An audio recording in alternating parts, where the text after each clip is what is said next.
एक बार श्री रामदास स्वामी से श्री शिवाजी महाराज ने पूछा कि कुंडलिनी के जागरण में कितना समय लगता है। उन्होंने कहा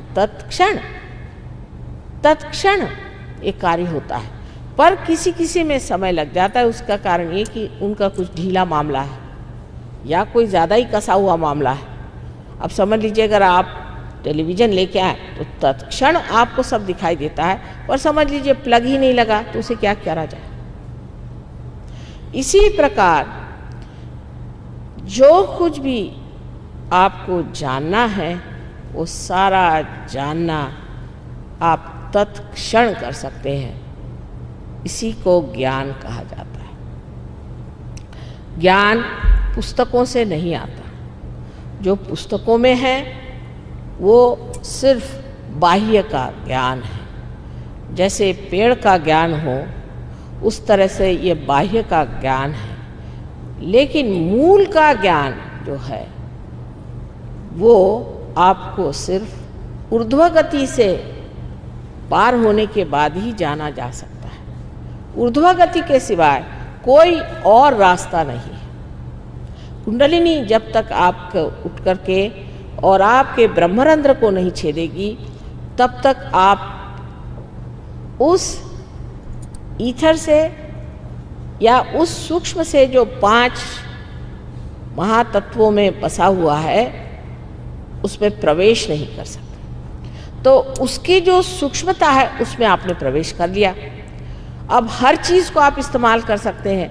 जैसे मैं आपसे कहती हूँ कि अभी ध्यान करने से बाद अपने जूते उतार लीजिए और ज़मीन पर पैर रखिए। ये पृथ्वी माता, ये भी तो एक तत्व है। पृथ्वी एक महान तत्व है और उस महान तत्व पे आप जब पैर रख देते हैं तो उसकी भी जो सूक्ष्म शक्ति है वो जागृत हो जाती है और वो आपके पाँव से खींच लेती है आपके अंदर जो कुछ भी जड़ता है। फिर कभी कभी आपसे कहा जाता है कि आप अगर राइट हैंड आप हमारी तरफ करें और लेफ्ट हैंड ऊपर की तरफ करें। इसकी वजह यह है कि राइट हैंड जो है इसमें आपके जो प्रश्न हैं वो सारे आपके अहंकार से आते हैं और अहंकार को सबसे अच्छा खींचता कौन है तो ये आकाश। इसलिए आकाश की ओर आप नज़र करते हैं और एक हाथ इस तरह से करने से इस हाथ से वो चीज़ निकल जाती है। सहयोग बहुत ही साइंटिफिक है, पर मूलभूत होने की वजह से, फंडामेंटल होने की वजह से अत्यंत सहज और सरल है। फिर कहा जाता है कि आपके अंदर कोई मानसिक व्यथा हो या मन से कोई व्यथित हो या कोई इस तरह की चीज़ हो जिससे कि हम कह सकते हैं कि ये मनुष्य उद्विग्न है या डिप्रेस्ड रहता है या इसके अंदर एक तरह की निराशा से छाई हुई।